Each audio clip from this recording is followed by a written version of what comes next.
আওয়ামী লীগের যিনি প্রধান তিনি কিন্তু খুব বেশি দূরে নেই আমাদের থেকে। সরকার হঠাৎ করে সিরিয়াস কেন আওয়ামী লীগের প্রতিষ্ঠা বার্ষিকী কেন্দ্র করে? তারা কি, সরকার কি মনে করছে আওয়ামী লীগ বড় কোনো কিছু ঘটাবে? যে ওনাদের গোয়েন্দা বাহিনী আছে সারা দেশে, তারা ছড়াই আছে, একদম পুরো একটা নেটওয়ার্ক আছে এবং খুবই বিভিন্ন সেকশনে গোয়েন্দা আছে এবং তাদের মাধ্যমে তারা নিশ্চয়ই কোনো তথ্য পেয়েছে, খবর পেয়েছে, তার ভিত্তিতে তারা এই নাড়াচাড়া করতেছে। এই খবর আমার পাওয়ার কথা না, আমার হলো দেখার ব্যাপার যে ওনাদের এই নাড়াচাড়া দেখে আমরা আতঙ্ক বোধ করছি। আমাদের আর কিছু না, কিন্তু আমরা মানে আওয়ামী লীগের নাড়াচাড়া হচ্ছে কি হচ্ছে না আমি কেমনে বুঝবো? আমি তো আর ওদের সঙ্গে মিশি না, আমি বলতেও পারবো না।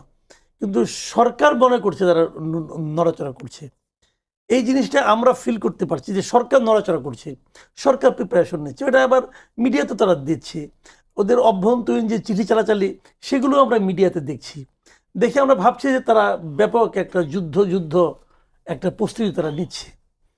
তো আপনি আওয়ামী লীগের ফেরার সম্ভাবনা কতটুকু দেখছেন রাজনীতিতে?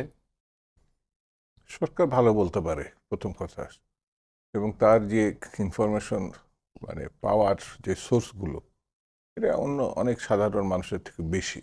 অর্থাৎ সরকারের দল বা বিরোধী দল যাই করুক না কেন, সরকারের অবস্থানে বিভিন্ন এজেন্সি যেগুলো থাকে তারা যদি মনে করে এজেন্সি রিপোর্টটাকে দেখে যে এই পরিস্থিতি, তার উপর ভিত্তি করে তারা কিছু সিদ্ধান্ত নেয়। তবে আর এখন অবশ্য কেউ কারোর থেকে খুব একটা বেশি দূরে থাকে না, কারণ সোশ্যাল মিডিয়া থেকে শুরু করে বিভিন্ন মিডিয়াতে তাদের বক্তব্যগুলো দেশি অথবা বিদেশে এগুলো থাকে। তো সতর্কতা এই জন্যে যে তাদের যে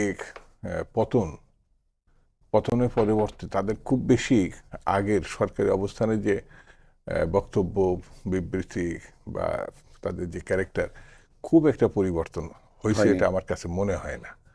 মানে তারা এখনো পর্যন্ত বিশেষ করে শেখ হাসিনা এবং তার সহযোগী যারা আছেন তারা হুমকি ধামকি দিয়ে যাচ্ছে। শেখ হাসিনা তো প্রথম দিকে লিস্ট করার জন্যই বলছেন এবং কেউ কাউকে বাঁচায় রাখবেন না সেটাও তিনি বলছেন। আর মিছিল কিছু কিছু কোনো জায়গায় হঠাৎ করে ঝটিকা মিছিল হচ্ছে, ওই ঝটিকা রাইট ওই রকম একটা করার চেষ্টা করছে। সেখানে পুলিশ কোনো জায়গায় তাদের ধরছে, অ্যারেস্ট করছে, জেলও পাঠাচ্ছে। তবে যেটি হচ্ছে সব থেকে আমার কাছে মনে হয়েছে যে শান্তিপূর্ণ অবস্থায় এটা বজায় রাখা যতটা কঠিন, শান্তি ভঙ্গ করা তত কঠিন না। এটা দুই একজন এমন জায়গায় একটা ধরেন বিস্ফোরক দ্রব্য ছুঁড়ে মারলো বা অন্য পথে ইয়ে করলো, তো এতে রাজনৈতিকভাবে আপনি যেটা বললেন যে তাদের প্রতিষ্ঠা বার্ষিকীর, তো একটা দলের সাফল্য ব্যর্থতা থাকে।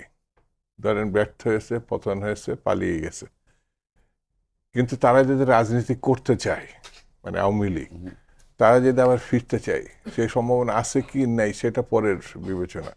কিন্তু মানুষকে আপনার তার কনফিডেন্সে নিতে হবে, তার পক্ষে নেওয়ার কৌশল ভূমিকা এগুলো থাকতে হবে।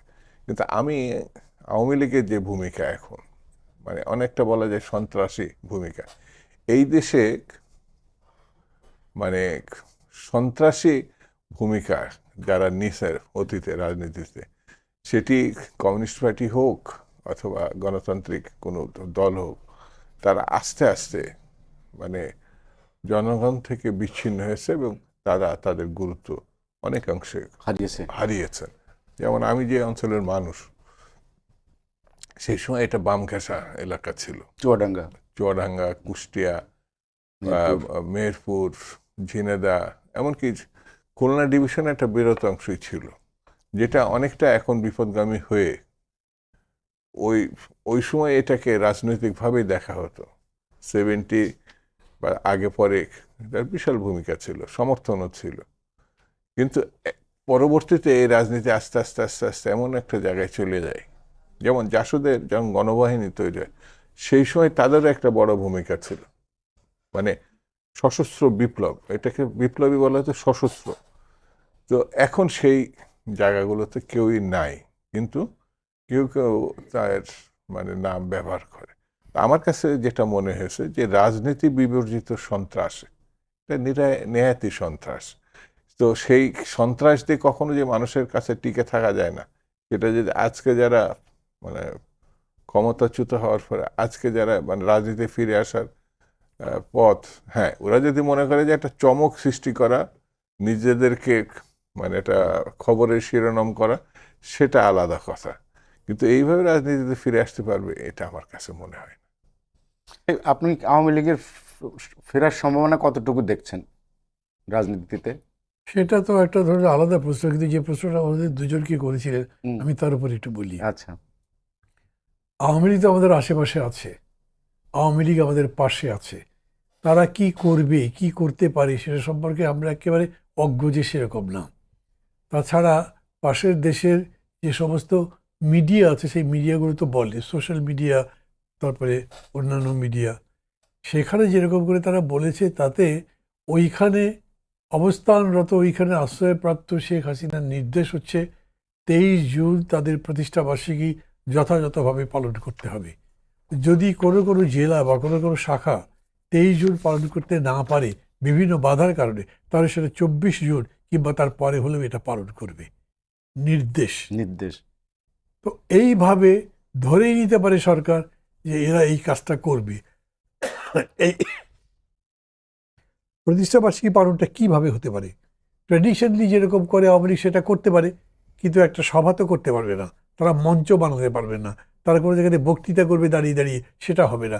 পুলিশ অলরেডি রেড অ্যালার্ট জারি করেছে। প্রথম হলো, আমি মনে করি পুলিশ যে রেড অ্যালার্ট জারি করেছে এইটা তাদের এই ঘটনার কারণে এটা করা।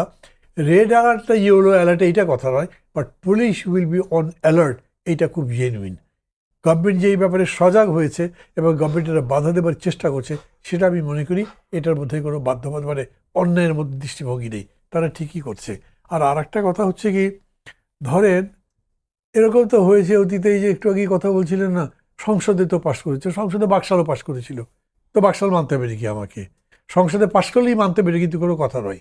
যা সত্য তা সত্য, সেটা 100টা লোকে যদি বলে সত্য আর একটা লোক যদি বলে মিথ্যা, তবুও ওইটা সত্য যেটা তা সত্য হবে, মিথ্যাটাকে মিথ্যাই আপনি মানতে হবে, এটা সংখ্যাতে গুনবেন না। সেইভাবে আওয়ামী লীগের মধ্যে যারা খুব মরমী আওয়ামী লীগই কর্মী, তারা মনে করতে পারে আমাদের দলের অ্যাক্টিভিটি বন্ধ করা হয়েছে, এটা অন্যায়। আমি আওয়ামী লীগের মরমী কর্মী নন, কিন্তু সাধারণ মানুষের অনেককে মনে করি যে এদেরকে এরকম করে অ্যাক্টিভিটি বন্ধ করে রাখতে পারবেন। জামাত ইসলামকে ব্যান করে দিয়েছিলেন, দলই ব্যান করে দিয়েছিলেন, তারপরে অ্যাক্টিভিটি ব্যান করেছিলেন, রেজিস্ট্রেশন ক্যান্সেল করেছিলেন। জামাত ইসলামী আবার ফিরে এসছে। জামাত ইসলাম বিরাট একটা রাজনৈতিক বিজয় অর্জন করেছে, আমি এরকম করে মূল্যায়ন করি না, কিন্তু সেই বিতর্কের মধ্যে আমি যাচ্ছি না। আমি বলছি যে ব্যানিং দিয়ে, নিষেধাজ্ঞা দিয়ে আপনি এই কাজটা করতে পারবেন না, এই জায়গাতেও পারবেন না। আলটিমেটলি আপনাকে এইটাকে রাজনৈতিকভাবেই মোকাবেলা করতে পারবেন। সেটা যদি করতে পারেন, সেই চেষ্টা করেন। সেই দিক থেকে সরকার যেটা করছে বা এই পর্যন্ত যা করছে, হ্যাঁ আমি বলবো যে সরকার বেশ হিসাব নিকাশ করেই করছে, উস্কাচ্ছে না। সরকার এটাকে নেগোশিয়েটও করার চেষ্টা করছে। সরকার প্রস্তাব দিচ্ছে ইনক্লুসিভ রাজনীতি করবে, মানে হয়তো আওয়ামী লীগকে ইনক্লুসিভ ধরেই তারা কথাবার্তা বলছে। এতে হচ্ছে না, কারণ ওরা যদি শুধু শুধু আওয়ামী লীগ থাকতো তাহলে হতো। তাদের সাথে আবার একটা রাষ্ট্র যুক্ত আছে যারা চায় যে আওয়ামী লীগ এখানে প্রতিষ্ঠা পাক, সেই জন্যে এটা একটা থ্রেট হতে পারে। সজাগ থাকা দরকার। পারবে কি? পারাটা আমি মনে করি আওয়ামী লীগ দলের উপরে নির্ভর করে না। তা যদি হতো তাহলে আওয়ামী লীগে যাওয়ারই প্রশ্ন ছিল না। আওয়ামী লীগ তখনও বড় দল ছিল, এখনও বড় দল আছে, কিন্তু তারা ক্ষমতায় থাকতে পারেনি। শুধু তাই নয়, তাদেরকে পালাতে হয়েছে। তাদের সাথে ইন্ডিয়া সলিডলি ছিল, তাদেরকে রাখতে পারে নাই। এখনও ইন্ডিয়া সলিডলিও যদি থাকে, পুশ করে তাদেরকে ক্ষমতা দিতে পারবে, তা দিতে পারবে না। সেটা নির্ভর করে জনগণের উপরে। হ্যাঁ, এখন ধরেন আক্রমণ করে দখল করে তাদেরকে বসিয়ে দিল, এরকম যদি হয়, আমি এরকম কোনো সম্ভাবনা দেখি না। ভূ রাজনীতিটা এখন এমন, ভেতরে ভেতরে এমন এক ধরনের পাওয়ার ব্যালেন্স তৈরি হচ্ছে যেটা চাইলেই এরকম হবে না। খেয়াল করে দেখেন, আগে কোনো সরকার ক্ষমতায় আসবার পরে প্রথম সফরটা ভারতে হতো, এবার তো ভারতে হলো না। উনি অলরেডি মালয়েশিয়া সফর শেষ তো করে ফেলেছিলেন, এখন চীনের উদ্দেশ্যে, এখন বোধহয় চীনের উদ্দেশ্যে রওনা হয়েছেন। খুবই গাত্রদাহ আছে ইন্ডিয়ার, উনি তারপরে চায়না যাচ্ছেন। এখন নিশ্চয়ই ইন্ডিয়ার গাত্রদাহ থাকার কোনো যুক্তি নেই। আমি তো সব জায়গায় যাব, আমি ইন্ডিয়াতেও যাব, এটা তো ইজিলি আমাদের প্রাইম মিনিস্টার বলবেন, সরকার বলতে পারবেন। তো আপনাকে ইন্ডিপেন্ডেন্ট পজিশন যদি নিতে হয়, তার মানে ওরা চাপ দিচ্ছে, তার কাছে মাথা নত করতে হবে, তাও না। এই ক্ষেত্রে আপনার নিজের উপর দাঁড়াতে হবে এবং অপশক্তি যেগুলোর তৎপরতা হবে সেগুলোকে বন্ধ করবার চেষ্টা করতে হবে। সেদিক থেকে আমি মনে করি আওয়ামী লীগ এখন পর্যন্ত রাজনৈতিক কোনো বিজয় অর্জন করেনি। এই সরকারের গত 100 দিন যদি আপনি হিসাব করেন, সেই 100 দিনের মধ্যে হয়তো ব্যর্থতার পাল্লা ভারী হতে পারে। অন্তত আমি সমালোচনার দিক যখন দেখছি, মানে যেদিন ভোটে এত অ্যাবসলিউট নিরঙ্কুশ সংখ্যাগরিষ্ঠতা বিএনপি জয়যুক্ত হয়েছে, সেই দিনের সমর্থনটা যত দৃঢ় ঘন জমাট বাঁধা ছিল, আজকে আমি সেটাকে একটু একটু ফিকে হতে দেখছি। এটা কমে যাচ্ছে অথবা ফিকে হয়ে যাচ্ছে, আমি শব্দটা এটা বললেই বোধহয় ভালো।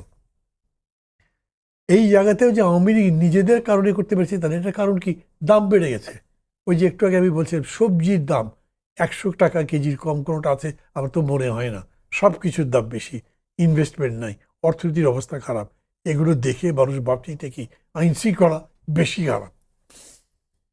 মানে খুন দর্শন শুরু হয়েছিল, এখন তো খুন বেশি পরিমাণে দেখা যাচ্ছে। এগুলো দেখে লোকে মনে করছে যে কি জানি, এটা চাইতে, মানে আমি কারো কাউকে বলতে শুনছি এরকম, যে তারা মনে করছে যে আমরা কি ফেলে কোথায় আসলাম। তো এই পরিস্থিতিতে যদি আওয়ামী লীগ নিজেদেরকে একটা পলিটিক্যাল অ্যাপ্রোচ দিয়ে মানুষের সামনে হাজির হতে পারতো, ওইটা আপনার জন্য পটেনশিয়াল থ্রেট হতে পারতো। তার আগে পর্যন্ত এদের যে ঘুষ, দুর্নীতি, লুটপাট, এটা এখনো মানুষের সামনে জ্বলজ্বল করে। ওই অর্থে আওয়ামী লীগের পেছনে কোনো সমর্থনই আছে আমি মনে করি না। এবং যেহেতু আইনি একটা বাধা আছে, এই দেখবেন সবাই খুব হইচই করছে না যে স্থানীয় সরকার নির্বাচনে দেখা যাবে যে আওয়ামী লীগ কত জিতেছে, কিন্তু আওয়ামী লীগ তো ভোটই করবে না। ভোট করবে ইন্ডিভিজুয়াল, সেটাতে আপনি রাজনৈতিক বিচার করতে পারবেন না। পরবর্তী যে ভোট হবে সেই ভোটে আওয়ামী লীগ অংশ নিতে পারবে না। তাহলে 5 বছর পর্যন্ত আওয়ামী লীগের আমি কোনো ফিউচার দেখছি না। 5 বছর পর্যন্ত আওয়ামী লীগ কীরকম করে থাকবে দেখার বিষয়। আওয়ামী লীগ কি ততখানি আদর্শিকভাবে কনসলিডেটেড যে তারা 5 বছর পরেও একই শক্তি দিয়ে অবস্থান করবে? শেখ হাসিনা ততদিন পর্যন্ত সুস্থ থাকবেন, ভালো থাকবেন? অনেক প্রশ্ন আছে, যে জন্যে পুরাপুরিভাবে আওয়ামী লীগের ভবিষ্যৎটা আমি অনিশ্চিত দেখি। দুধু ভাই, আওয়ামী লীগের ভবিষ্যৎ মান্না ভাই অনিশ্চিত দেখেন। আমি একটু এই প্রধানমন্ত্রী সফর নিয়ে বলতে চাই, যে প্রধানমন্ত্রী ট্র্যাডিশনাল আমাদের দেশে প্রথমেই ভারতের সফর যায়, কিন্তু উনি তৃতীয় দেশ দিয়ে উনি শুরু করলেন, এরপরে উনি চীন যাচ্ছেন। এই বিষয়টা ইন্ডিয়া কিভাবে দেখবে, তাদের প্রতিক্রিয়াটা কেমন হতে পারে? ঠিক চীনে যাচ্ছে এটা না বলে, এইটি যে কূটনীতিক সুলভ কিছু সিদ্ধান্ত জি হয়েছে, জি, মালয়েশিয়ায় যাচ্ছেন, দ্বিতীয় দেশ হিসেবে চীনে যাচ্ছেন। হ্যাঁ, চীন থেকে তিনি মালয়েশিয়ায় যাচ্ছেন না। না, যেমন আপনি যেমনটা বললেন যে ভারতে, হুম, আমার পার্শ্ববর্তী 3 দিকেই হুম, সীমান্ত ভারতে, তো সেখানে সবকিছুতেই মানে যে প্রতিনিধি সরকার, মানে 15-16 বছর ধরে যারা ক্ষমতায় ছিলেন, সবকিছুতেই কিন্তু ভারত কেন্দ্রিক তাদের একটা ভূমিকা ছিল। এবং ভারতেরও এই দেশের জনগণের থেকেও ওই নেত্রী এবং ওই দলের প্রতি মানে খুবই, সেই দল বায়াস্ট, মানে কি, এটা ভয়াবহ রকম বায়াস্ট। যেমন একটা নির্বাচন হয়েছে, পরপর যে 3টে নির্বাচন হয়েছে, 3টা নির্বাচনকেই তারা প্রশংসা করেছেন, সমর্থন জানিয়েছেন এবং প্রধানমন্ত্রী হিসাবে শেখ হাসিনাকে অভিনন্দন জানিয়েছেন। ওই সময়গুলোতে যে এই নির্বাচন নিয়ে যদি সমর্থনের আগে দুটো লাইন যে অন্যান্য বিরোধী দল, না বিএনপি শব্দ না উচ্চারণ করতো, তাহলেও একটা প্রসঙ্গ ছিল। সেই জিনিসগুলো ওই সময় আমরা লক্ষ্য করি না। অর্থাৎ দেশ হিসাবে এবং ওই দেশের সরকার হিসাবে, আর এই দেশের সেই সময় সরকার এবং একটা দল হিসাবে, এর মাঝখানে যেটা মুখ্য বিষয় সেটা হচ্ছে জনগণ। দুই দেশের জনগণের সঙ্গে কোনো সম্পর্কের ঘটনা ছিল না। সবটাই মানে ভারতের স্বার্থের ভিত্তিক। অর্থাৎ আওয়ামী লীগ থাকতে, যেটা শেখ হাসিনা বলছে, আপনার বোধহয় স্মরণ আছে এবং এটা খুবই ইতিহাসে লেখা থাকবে, যে ভারতকে যা দিয়েছে আমি এমন কিছু দিয়েছি যে সারা জীবন মনে রাখবে। মনে রাখবে। তো সেই ঘটনার আদতে এটাই সত্য এবং ওটা মনেও রাখছে ভারত। মনে রাখেনি কিন্তু তাকে আশ্রয় না দিয়েছে। না না, শুধু আশ্রয় না, পুরা পার্টি সেখানেই আছে। এখানে যারা বলছে যে আওয়ামী লীগ যারা, এটা সাধারণ আওয়ামী লীগ সমর্থক বা সাধারণ কর্মী, যারা এই পরিস্থিতির কিছু কিছু মানে নির্যাতন বলে, আক্রমণ বলে, অপদস্থ বলে তারা মুখোমুখি হচ্ছে, ওনারা কিন্তু হচ্ছে না। সেই বিবেচনা থেকে আমার কাছে যেটা মনে হয়েছে যে বাংলাদেশের রাজনীতিতে, যেমন ধরেন বিএনপি যদি সফল হয়, মানে নির্বাচনে একেবারে অ্যাবসলিউট মেজরিটি পাইছে, এই দিকটা সফল। বিএনপি যদি সফল হয় তাহলে আওয়ামী লীগের কোনো ভবিষ্যৎ নাই রাজনীতি। অর্থাৎ যে কোনো সরকার সফল হলে তার বিরোধিতা যারা করেন তারা একটা কোণঠাসা অবস্থায় পড়ে যায়। ধরেন এই যে আওয়ামী লীগ 70-তে দেখেন পাকিস্তানের সর্বশেষ নির্বাচনে তারা যে মানে আসন, মানে অন্য বিরোধী দলগুলো একেবারে নিশ্চিহ্ন হয়ে গেছিলেন। 71-এ মুক্তিযুদ্ধের সময় তাদের ভূমিকা নিয়ে নানান প্রশ্ন আছে, তারপরেও আওয়ামী লীগ ছিল। কিন্তু 72 10ই জানুয়ারি শেখ সাহেব যখন ফিরে আসলেন, শেখ মুজিবুর রহমান সাহেব, এবং রাষ্ট্রের ক্ষমতা উনি হাতে নিলেন, তারপরে দেখেন শেখ মুজিবুর রহমানের তার আগের যে শেখ মুজিব আর ওই 10ই জানুয়ারির পরের যে শেখ মুজিব,